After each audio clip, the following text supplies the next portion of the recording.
Hello everyone, today we're taking a look at WannaCrypt, a ransomware that made headlines around the world because of its fast propagation and its infection of many computers in the NHS. Now, I received a few requests to take a look at this ransomware, but at the time I was out of town. So now I'm back home, got the VM all ready to go, so let's go ahead and take a look at WannaCrypt. We've got our standard series of bait files. Here we have a docx, which is just a recipe that I like to make sometimes. Got a test document that says test document. I've got a photo from my car like 5 years ago where it thought it was 129 degrees outside. Got this other picture. Oh no, where did it go?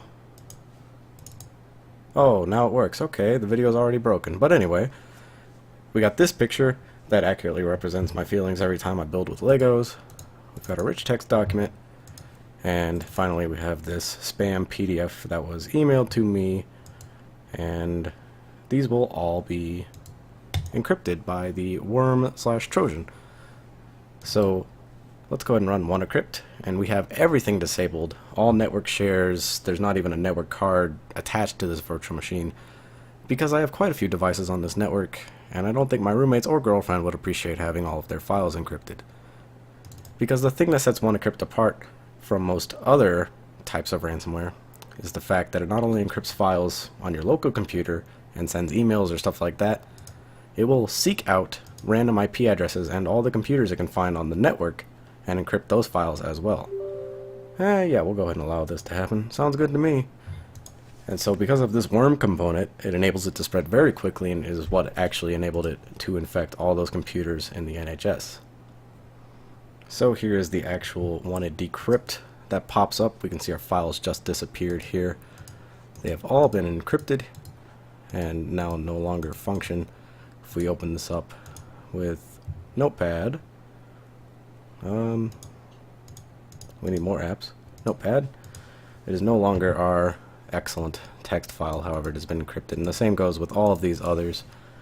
And we see, other than this WannaDecrypt0r window, which we'll take a look at in a bit, our desktop has been replaced with oops, your important files are encrypted. See this text but don't see WannaDecrypt0r. Your antivirus removed it, you got to get it back so you can decrypt your files. We can also see here that it drops a bitmap to the desktop, which is just the background that we see here that replaced everything. We also have a new text document saying, what's wrong with my files? Oops, your important files are encrypted. So basically it just tells you the wallet that you need to send your bitcoins to, the application that you need to find on your desktop in order to decrypt your files. And then I like this part right here. How can I trust? Don't worry about decryption. We will decrypt your files, surely, because nobody will trust us if we cheat users. And I'm sure that's the truth.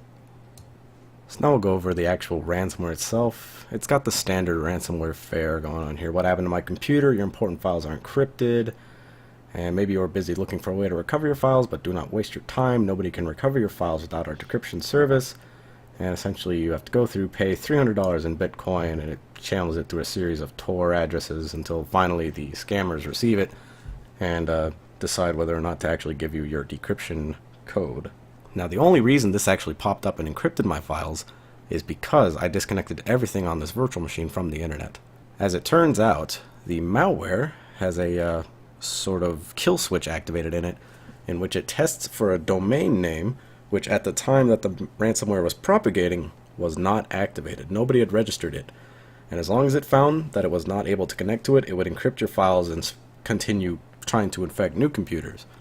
However, one malware researcher from the Malware Tech blog discovered that when he registered this domain name, it activated the kill switch in the ransomware, pretty much effectively stopping it from continuing to propagate and infecting new systems. So, kudos to you. We see here that the actual domain has been replaced with a single text line, sinkhole.tech, where the bots party hard and the researchers harder. Looking back at the ransomware, there's not much you can do once you're at this point, other than if you really need your files, attempt to pay the ransom, but I would not recommend it, because paying that ransom only serves to further fuel these types of attacks in the future. But if it's something like the NHS, I could see some degree of compliance with the scammers' demands in order to receive some very important patient documents and stuff like that. There's not much more to say. As we can see here, the payment will actually be raised if you don't pay it within 3 days, and then if you don't pay it in a week, you lose all your files, supposedly, but I'd bet they'd be willing to grant you some leniency on that if you paid probably triple or quadruple the price. And going even further beyond this, you can tell this was a pretty serious outbreak because Microsoft actually released patches for Windows XP, which has been out of date for about 3 years now. So you can tell this is something big. And that's about it for WannaCrypt. Thank you very much for watching. Take care. So I just noticed one more thing. There's a contact us button and it opens up just a plain message box here. So we're gonna send a message to these guys. Greets from DanoArt1, ya boy with the malware. Yo. And it's a real shame this isn't connected to the internet because I really wanted them to receive this. But now that's really about it for the WannaCrypt ransomware. Thank you for watching. Take care. One more thing I noticed is that if you send a message and you're not connected to the internet, the ransomware just crashes every single time. Uh-oh. Well, good luck getting your files back now. Nah, I'm just kidding.